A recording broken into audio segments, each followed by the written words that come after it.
Here we are in the closing practices, closing section of the Yoga Nidra practice. So, after you have given your students some time in the peaceful, unbounded awareness, that place of timelessness and formlessness, the way that you'll call them back from that place, and they may go very far, but with repetition of the practice, they'll know with repetition of this sequence, of this template, they'll know when they hear sankalpa, sankalpa, sankalpa, that it is time to come back. So this word generally will trigger the mind to come back to the sound of the teacher's voice. So this second repetition of the sankalpa is a repetition of the same sankalpa from the beginning of the practice. So it's providing an opportunity to irrigate the freshly planted seed from the first sankalpa in a very calm mind without any influence of the analytical mind. Because remember, that's why the sankalpa is so effective, because it is being created from a place where the analytical mind is not bothering and distracting and influencing. So it's like the first sankalpa prepped the soil, and the student is pushing the seed deep into the subconscious mind. And the second sankalpa is watering it and confirming it so that it will grow into a reality. So to cue this, you would just say simply sankalpa, sankalpa, sankalpa. Then you would give a pause so that your student can repeat their sankalpa in their mind. And once you've given sufficient time there,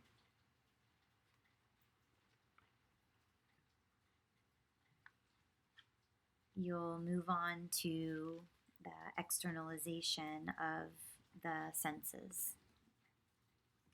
Okay, so here we're helping bring the student back into the physical realm, so from formlessness to form. And so a journey back from pure consciousness, from Brahman, back into individual expression, Atman. So you'll assist them in moving the awareness from subtle to gross or dense, from the unmanifest to the manifest. And you'll begin with the breath and physical form. So you'll cue breath awareness and then the body. Awareness of physical relaxation and existence, and then re-engagement of the five senses, moving slowly and gradually. So you might ask them to feel the temperature in the room or the touch of the clothes on their skin. Maybe listen to the external sounds again. Tastes and smells, back to the full embodiment, relaxed and aware. So in the externalization process, the brain waves are shifting from theta to alpha to low beta. You're reorienting the student in space and just returning to the here and the now. So, from timelessness to real time, real present moment time. Okay, you don't want to rush this. You want to make sure that the students are guided and oriented slowly back into their bodies. Many students will travel out of their body and stay there for a while. So, this is a really crucial part that you go slow. So, if you say, something like, notice the temperature in the room, give a nice long pause for the student to actually notice the temperature, because it may take them a moment to orient where their skin is that is touching the air in the room, to have those sensors start to register your cue, your guidance there. And then eventually you can have them roll onto their side. You can leave them in Shavasana or cue them to roll into the fetal position, and then allow them to be there, reorienting themselves for a few more minutes. Okay. Once you feel that you have given sufficient time for the student to come back into form, and you have cued all of the sense information that they can receive, then there's a very clear end to the practice. This repetition of Hari Om Tat Sat 3 times. So you'll want to make a very clear instruction that the practice is complete, because again, with repetition and this steady template, the student will be triggered by this Hari Om Tat Sat, that it is time to come back to the body and reawaken back into the conscious part of the brain. So what you'll say here is, the practice of Yoga Nidra is now complete. Hari Om Tat Sat, Hari Om Tat Sat, Hari Om Tat Sat. And this will train the consciousness to return to the waking state, and will even call back those students who may have slipped into deep sleep. Here's a quote from Swami Satyananda Saraswati about this Hari Om Tat Sat, and I'll just read his quote here for purposes of having a more thorough understanding of this mantra. So, Hari Om Tat Sat is an ancient mantra from the Vedas. Hari Om is one mantra, and Om Tat Sat is another. He says, I have joined the two in Hari Om Tat Sat. Hari represents the manifest universe and life. Om represents the unmanifest and absolute reality. By the word reality, I mean total existence. You may even use the word God. Reality, existence, God, Brahman, the absolute, are all synonymous terms pointing to one being, but they do not really define it. This reality has two stages. One is the absolute, the other is the manifest. This gross universe, the millions of suns, moons, and stars, space, that which is beyond it and beyond this little earth, as far as we can go, are all manifestations of that reality, not a creation of reality. There is a difference between the process of creation and manifestation. You take cotton and make yarn from it, and then a shirt. The cotton has become the shirt. It has not created the shirt. The cotton has transformed itself into a shirt. In the same way, there is a great invisible force.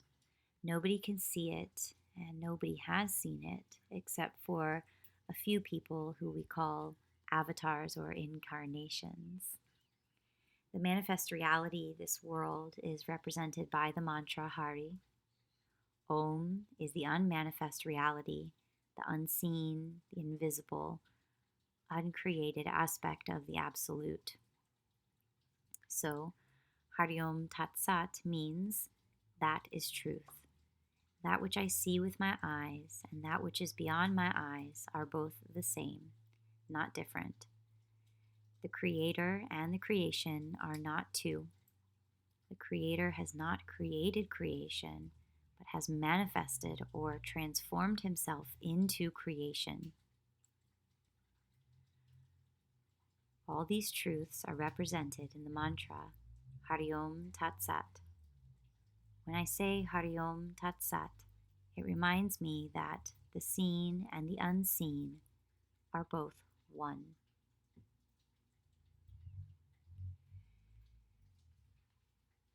So you may remember from previous studies that in Sankhya philosophy there are two ultimate realities which are independent and coexistent, and they are Purusha and Prakriti. And Purusha can be likened or synonymous to Brahman. And of course, Prakriti is matter. It is that which is manifested from Brahman. So you can use that comparison with Hari and Om. So remember, Om is the absolute, the pure consciousness, the ocean, and Hari is that manifestation, the multiple colors and forms and the dualities that we see that are manifested, that the Brahman manifests itself as. And as such, the Brahman is present within all forms and all times.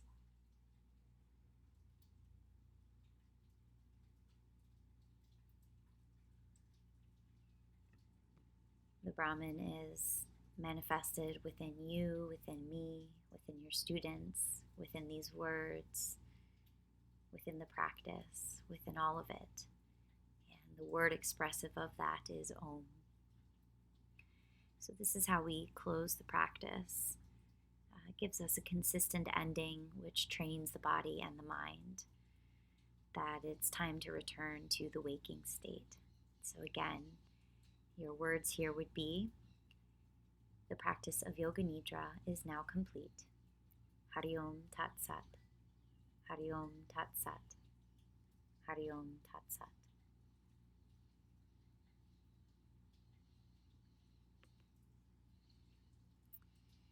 Now, this is just an added bonus to the practice of Yoga Nidra. This may not be in the template itself, or does not have to be in the template itself, but it's a really lovely, ideal time to practice seated meditation because it's when the mind is most quiet.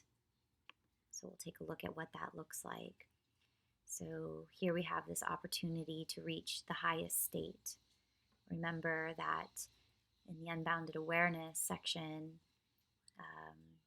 of this practice, that we became aware of awareness itself. So it's the observer consciousness. It's when we are most one-pointed and experiencing this, our natural state of oneness. Mind is quiet, body is relaxed, and the senses are turned inward. It's a time when our personal identity is minimized. There's not so much, or ideally no emphasis on past or future. So there's a pure presence available here. It's when the awareness is centered on consciousness itself. There's no needs, there's no desires to label or to know, to acquire anything. It's just the peace of being, the peace of presence. It's a time when awareness is one-pointed, centered on the space of pure consciousness and presence. And joy and bliss can be realized as independent of our desires here. We can move from separation to oneness. So once the practice is complete, you can allow students to linger for a few moments in the feeling tone of where they have come to be. Then you can guide them to seated for this closing meditation, sitting deeply within the heart space. It's here that we can access a pure state of gratitude. It's here that we have an amplified state of awareness. It's a very powerful time when we can also consciously choose our sankalpa, or work with the development of our sankalpa. Here the brain is in a coherent state. The brain and the heart are together in a coherent state, and it's fertile soil for the growth of the sankalpa. Just remember, it's very important to bring the students up gently, slowly, using minimal cues to get them to seated, because you want to maintain that quiet brain state. You don't want to activate the analytical mind, the thinking and doing mind.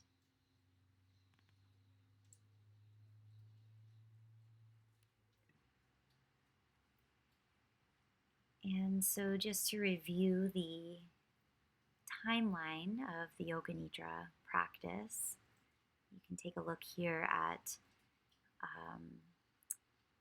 the rough time estimates. If you are having about a 60-minute practice, of course, Yoga Nidra can be practiced anywhere from 30, 45 minutes to 60 minutes.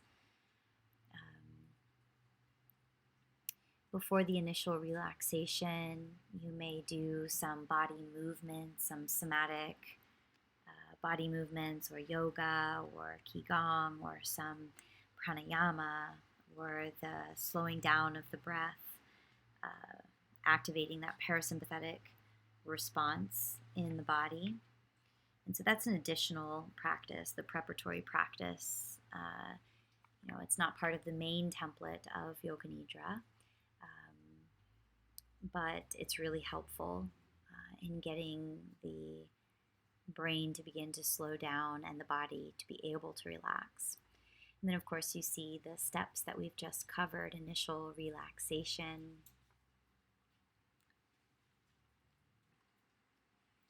where we begin to slow down our nervous system, get out of the sympathetic response of fight or flight, and begin to bring ourselves into more of a relaxed state, where the heart rate can slow down, breathing becomes more natural, more rhythmic, the blood pressure begins to stabilize, muscles relax, and the blood flow to the brain is more facilitated. Okay. In this initial relaxation and into the internalization, you'll cue the posture of Shavasana. In the internalization, you're beginning to bring awareness inward, the Pratyahara. And then you'll cue your students to come up with and say their sankalpa, their positive I am statement, followed by the rotation of consciousness,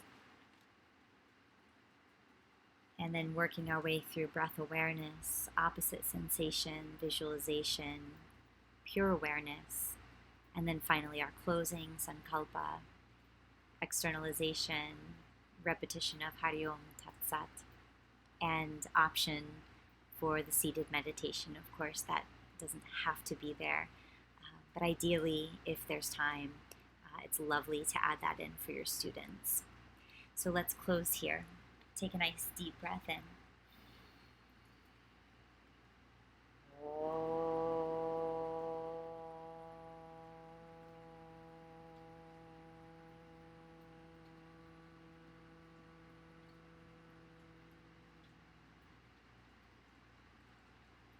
Namaste.